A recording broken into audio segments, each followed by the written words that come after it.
The 1 Series hatchback is BMW's take on the highly competitive small family sector that encompasses everything from the Ford Focus to the Audi A3. The first generation version was great to drive, pretty much like most BMWs, but it was let down by a cramped rear cabin, tiny boot and a face that only a mother could love.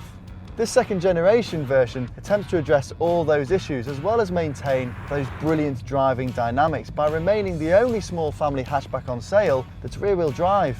That should keep the BMW purists happy.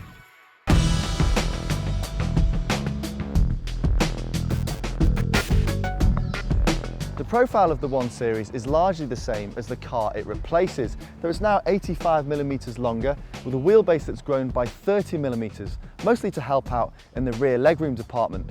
There's a lot more height in this bonnet due to the latest crash test regulations, but the designers have worked hard to disguise this with these multiple creases. The surface language looks a lot better second time round too.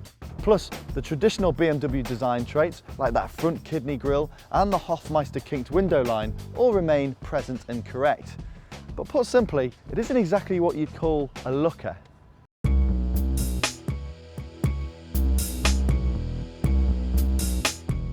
Inside, the 1 Series offers a quality and attention to detail that is unrivaled in this sector. There's a lot of layering of materials that helps create a 3D effect, and it feels very sophisticated.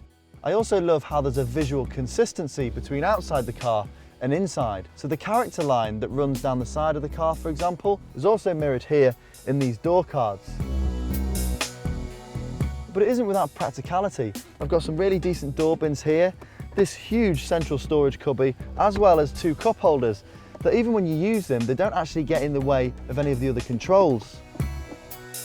Standard equipment includes 6 airbags, air conditioning and keyless go, plus all but the basic 1 Series models adopt this iDrive infotainment system that is so intuitive to use. The driving position is nice and low, plus the steering is adjustable for both rake and reach.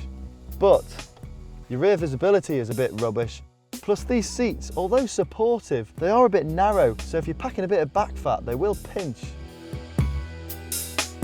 Rear legroom is better than before, but it's still only acceptable for 2 adults because this transmission tunnel voids the central seat of any proper legroom. The boot, however, is now 30 litres bigger, and that makes it pretty competitive.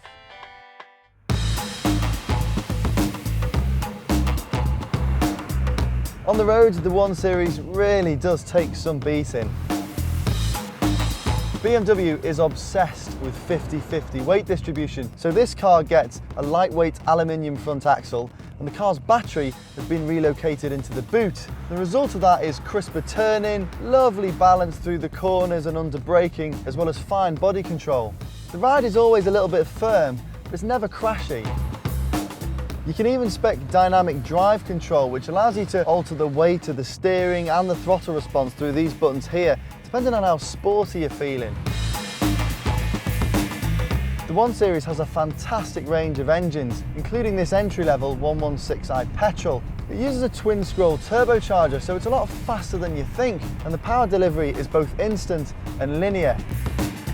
You really would be made up if this was your daily driver, but if you could stretch, the 120D with the 8-speed automatic gearbox is also a brilliant drive. The BMW 1 Series is such a mixed bag.